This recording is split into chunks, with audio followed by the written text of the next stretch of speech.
بسم الله الرحمن الرحيم ونؤمن به ونتوكل عليه ونعوذ بالله من شرور أنفسنا ومن سيئات أعمالنا من يهده الله فلا مضل له ومن يضلله فلا هادي له ونشهد أن لا إله إلا الله وحده لا شريك له ونشهد أن سيدنا ونبينا وحبيبنا ومولانا محمد صلى الله تعالى عليه وسلم عبده ورسوله الذي أرسل إلى الخلق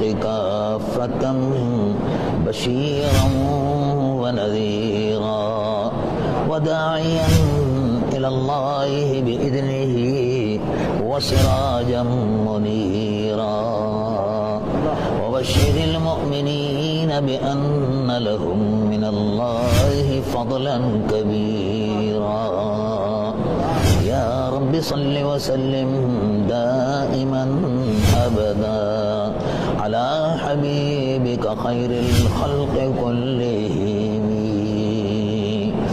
قال الله عز وجل في شان حبيبه إن الله وملائكته يصلون على النبي يا أيها الذين آمنوا صلوا عليه وسلموا تسليما. سيدنا ومولانا محمد وعلى آله وصحبه وسلم صلاة وسلاما عليك يا سيدي يا رسول الله. اللہ تبارک و تعالی جل جلالہ عم نوالہ کا فضل و کرم اور اس کا احسان ہے کہ آج شب قدر ہے، پہلی شب قدر ہے، 20 تاریخ 21ویں شب قدر ہے، اور شب قدر کی اس بابرکت محفل میں ختم قرآن بھی ہوا ہے۔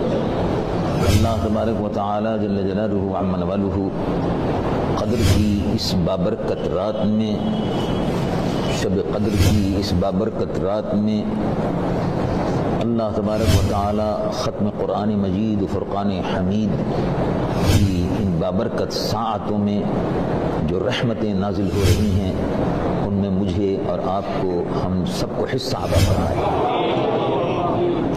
اور جو دعائیں ختم قرآن کے موقع پر ہم نے کی ہیں اللہ تبارک و تعالی میں یقین کے ساتھ یقین رکھتا ہوں کہ انشاءاللہ وہ قبول ہیں اور ہمارے لیے ذخیرہ آخرت ہے، اس لیے کہ حضور پرنور سید العالمین محمد رسول اللہ صلی اللہ تعالی علیہ وسلم کا ارشاد مبارک، صحابی رضی اللہ عنہ وارضہ حدیث بیان کرتے ہیں، ارشاد فرماتے ہیں، کنز العمال میں یہ حدیث موجود ہے، حضور پرنور صلی اللہ علیہ وسلم نے ارشاد فرمایا، اذا ختم العبد القرآن، جب کوئی شخص قرآن مجید و فرقان حمید کو ختم کرتا ہے تو ختم قرآن کے وقت اللہ تبارک و تعالیٰ کی رحمت کے 60,000 فرشتے اترتے ہیں۔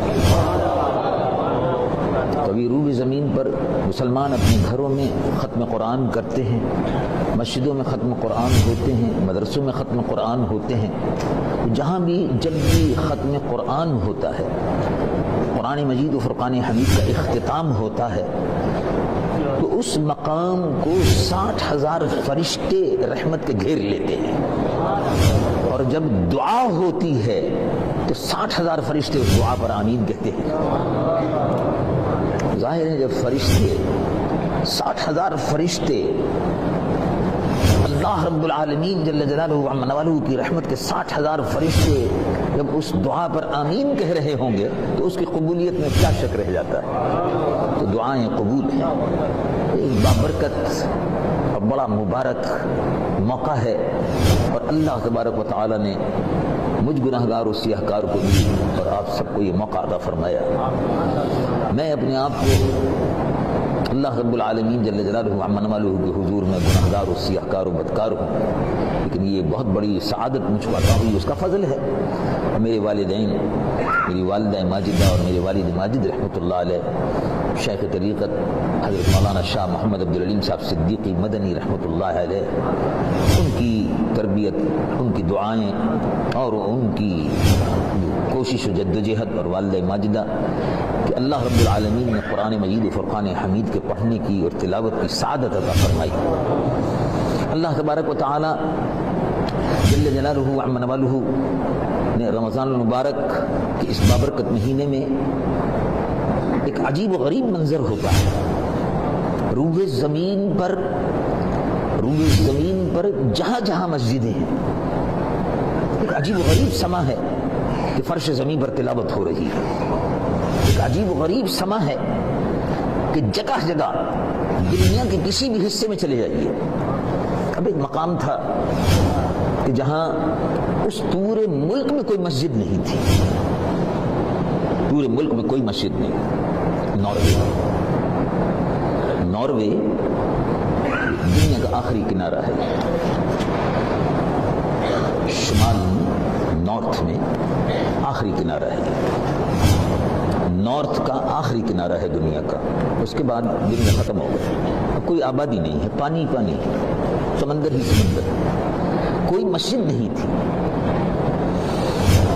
لوگوں کے دلوں میں خیال آتا تھا، اس میں گناہگار بھی شامل تھا، کہ بھئی اس خطے میں دنیا کی اس آخری کنارے پر کوئی مسجد نہیں ہے، کوئی قرآن کی تلاوت نہیں ہوتی، کوئی قرآن پڑھنے والا نہیں ہے، کوئی قرآن سنانے والا نہیں ہے. اللہ کا کلام اس خطے میں ضرور پہنچنا چاہیے. اور حضور پر نور صلی اللہ علیہ وسلم کا ارشاد مبارک ہے کہ قیامت کے قائم ہونے سے پہلے، قیامت کے قائم ہونے سے پہلے دنیا میں کوئی گوشہ، کوئی حصہ، کوئی جھونپڑی ایسی نہیں ہوگی کہ جہاں اسلام داخل نہ ہو چکا ہو، داخل ہو کر رہے گا. کہا کہ اب الحمدللہ مسلمانوں نے مل کر توجہ کی، اس حصے میں بھی مسجد بن گئی. ناروے کی پہلی مسجد بنی. ورلڈ اسلامک مشن کو یہ سعادت ملی کہ اس نے مسجد بنائی، اور الحمدللہ اوسلو ناروے کے دارالحکومت میں بھی اس مرتبہ پہلی مرتبہ تراویح و قرآن اس مسجد میں ہو رہا ہے. اور یہ فقیر ابھی رمضان شریف سے قبل اس کے افتتاح کے سلسلے میں گیا بھی تھا. تو دنیا کے ہر حصے میں، مشرق و مغرب، شمال و جنوب، وہ آسٹریلیا ہو کہ جاپان ہو، وہ امریکہ ہو کہ انگلینڈ ہو، انگلستان ہو، وہ کینیڈا ہو کہ رشیا ہو، دنیا کے ہر حصے میں اللہ کے محبوب صلی اللہ علیہ وسلم پر یہ اترنے والا قرآن رمضان کے مبارک اور مقدس مہینے میں پڑھا جا رہا ہے. اور واقعہ یہ ہے کہ جس وقت یہ فرش زمین پر پڑھا جاتا ہے تو حدیث مبارک کا مفہوم جو ہے وہ یہ ہے، اور محسوس ہوتا ہے کہ واقعی حدیث صحیح ہے. حدیث مبارک کا مفہوم کیا ہے کہ یہ قرآن روئے زمین پر پڑھا جاتا ہے، اور جب فرش زمین پر پڑھا جاتا ہے تو عرش بری پر سنا جاتا ہے. اس کی کیفیت سننے والے اور سنانے والے خود محسوس کرتے ہیں. یہ قلبی کیفیتیں ہیں. اس کو وہی لوگ سمجھ سکتے ہیں اور بیان کر سکتے ہیں جو ان کیفیتوں سے گزرتے ہیں. سننے والے بھی محسوس کرتے ہیں، ایک لذت محسوس کرتے ہیں، اور سنانے والا بھی ایک موقع ایسا آتا ہے کہ اس میں لذت محسوس کرتا ہے. اس پر بھی وہ ساتھ گزرتی ہے جب وہ رحمت الہی کا نزول ہوتا ہے. تو یہ بابرکت ساعتیں روز میسر نہیں ہوتی. ان بابرکت ساعتوں کو غنیمت سمجھیے. بے شمار لوگ تھے جو پچھلے رمضان میں ہمارے ساتھ تھے، آج وہ ہمارے ساتھ نہیں ہیں، وہ ہم میں نہیں ہیں، وہ اپنی قبروں میں آرام کر رہے ہیں. اللہ تبارک و تعالیٰ ان کی قبروں میں ان کو سکون عطا فرمائے، ان کی قبروں کو روشن اور منور فرمائے. روئے زمین کے مسلمانوں کی قبروں کو اللہ تبارک و تعالیٰ اپنی رحمت سے ڈھانپ دے. تو ذرا تصور کیجئے کہ کتنی بڑی نعمت ہے اور کتنی بڑی رحمت ہے کہ اس رمضان میں ہمارا آپ موجود ہیں، قرآن سنا ہے، اور مجھے بھی قرآن سنانے کا شرف حاصل ہوا۔ میں تو گنہگار و سیاہکار و بدکار ہوں، اور دعا کرتا ہوں کہ اللہ تبارک و تعالی قبول فرمائے۔ یہ سعادت اس نے بخشی اور یہ بہت بڑی سعادت ہے۔ آپ بھی اس میں حاضر ہوئے، اس بابرکت اجتماع میں ہم بھی حاضر ہوئے، اور ہمارے محترم علماء کرام بھی، پروفیسر صاحب بھی، اور دوسرے تمام ساتھی الحمدللہ یہاں موجود ہیں۔ اللہ تبارک و تعالی ہمیں اور سب کو قرآن مجید و فرقان حمید کی برکتوں اور رحمتوں اور نعمتوں سے مالا مال فرمائے۔ اور یہ رمضان جو رحمتیں بٹ رہی ہیں، اب یہ آخری عشرہ جو ہے اس کی تیاری کیجیے۔ یہ آخری عشرہ شروع ہو گیا۔ حضور پر نور صلی اللہ علیہ وسلم کے متعلق ام المومنین سیدہ عائشہ صدیقہ رضی اللہ تعالی عنہا نے ارشاد فرمایا کہ رمضان کی تیاری حضور شعبان سے فرماتے تھے۔ ارشاد فرمایا کہ شعبان رمضان جو ہے یہ میری امت کا مہینہ ہے۔ رجب شہر اللہ، رجب اللہ کا مہینہ ہے۔ شعبان و شہری، اور شعبان میرا مہینہ ہے، اور رمضان میری امت کا مہینہ ہے۔ اللہ رب العالمین جل جلالہ وعم نوالہ کا مہمان بن کر رمضان آتا ہے اور آپ کے دروازے پہ دستک دیتا ہے کہ میں آ گیا ہوں۔ سبحان اللہ۔ یہ دیکھیے آپ، ہوتا یہ ہے کہ ہم کو جب پیاس لگتی ہے تو ہم پانی کی تلاش اور جستجو میں جاتے ہیں۔ پیاسے کو پانی کی جستجو اور پانی کی تلاش ہوتی ہے، اور یہاں عالم یہ ہے کہ خود اللہ رب العالمین کی رحمت ہماری جستجو میں اور تلاش کر رہی ہے، اور گھر گھر رمضان کے ذریعے سے رحمتیں تقسیم ہو رہی ہیں۔ خوش نصیب ہیں وہ لوگ جنہوں نے اللہ کے اس مہمان کا استقبال فرمایا۔ تو حضور پر نور صلی اللہ علیہ وسلم رمضان کی تیاری فرماتے تھے۔ یا ایھا الناس قد اظلکم شہر رمضان، خطبہ جو ارشاد فرمایا رمضان المبارک کے استقبال کے سلسلے میں، اور اس سے پہلے شعبان میں آخری قد اظلکم، یا ایھا الناس اظلکم شہر رمضان، قد اظلکم شہر رمضان، اب رمضان تم پر سایہ فگن ہو رہا ہے، اس کی تیاری کرو۔ تو روزوں کی، تراویح کی، تلاوت قرآن کی، اور آخری عشرہ شروع ہوتا تھا تو حضور پر نور صلی اللہ علیہ وسلم صحابہ سے ارشاد فرماتے تھے کہ کمر کس لو، دیکھو شاید یہ کہیں تمہارا آخری رمضان نہ ہو۔ جو رحمتیں اور سعادتیں اللہ کے حضور میں لے سکتے ہو، دروازے کھل جاتے ہیں، اور 24 گھنٹے یہ آواز فرش زمیں پر عرش بری سے فرش زمیں تک گونجتی رہتی ہے کوئی مانگنے والا کہ ہم اس کو دیں۔ دروازہ کھلا ہوا ہے۔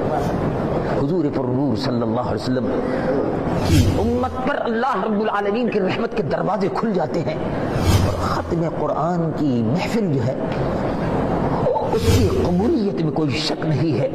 ہم اور آپ حاضر ہوئے اس آخری عشرے میں، جہاں جہاں تلاوت قرآن ہو رہی ہے اس میں شامل ہوئی۔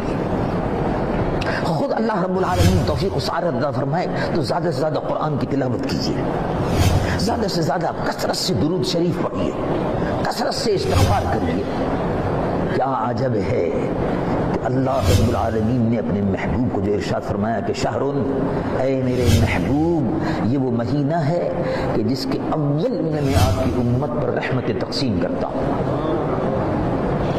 اور جس کے بیچ میں درمیان میں جو عشرہ ہے اس میں مغفرت کے دروازے کھول دیتا ہوں، اور آخری عشرہ جو ہے اس میں اے محبوب آپ کی امت کو مغفرت عطا کرنے کے بعد دوزخ سے ہمیشہ کے لیے آزاد کر دیتا ہوں۔ اوسطہ مغفرۃ آخرہ عتق من النار، جہنم سے آزادی کا پروانہ عطا کر دیتا ہوں۔ اللہ رب العالمین میرا اور آپ کا سب کا، مجھ گناہگار و سیاہکار کا بھی مجھے بھی دعاؤں میں اپنی یاد رکھیے، میں بھی گناہگار و سیاہکار ہوں۔ اللہ تعالیٰ میری بھی گناہوں کو معاف فرمائے، آپ سب کی بھی درجہ بلند فرمائے۔ آپ کھڑے ہوں اور دربار اقدس میں حضور کے صلاۃ و سلام کا نذرانہ پیش کریں۔